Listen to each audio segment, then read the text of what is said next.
এইখানের ভিডিও আমি অনেক বেশি দেখেছি। ফাইনালি কিন্তু আমিও চলে এসেছি এই হোটেলে।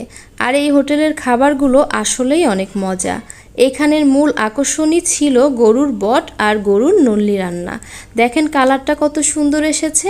কালারটা দেখেই কিন্তু বোঝা যাচ্ছে এই খাবারগুলো কতটা মজা হয়েছে।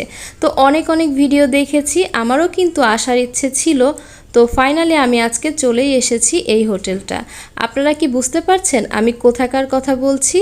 এই যে দেখেন এখানে ভিড় কত, আর এখানে কিন্তু সবসময়ই এমন ভিড় লেগেই থাকে।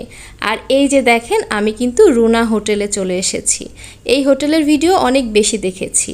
আর এই হোটেলটা হচ্ছে দেবত্তুর বাজার, আটঘরিয়া, পাবনা। আপনারা কে কে এসেছেন এখানে অবশ্যই কিন্তু কমেন্ট করে জানাবেন। আর কে কে আসতে চান এখনও আসেননি সেটাও কিন্তু কমেন্ট করে জানাতে পারেন। আমরা কিন্তু এখান থেকে ফেরার পথে মিষ্টি নিয়ে নিলাম, কারণ এখানের মিষ্টিগুলোও অনেক মজা ছিল।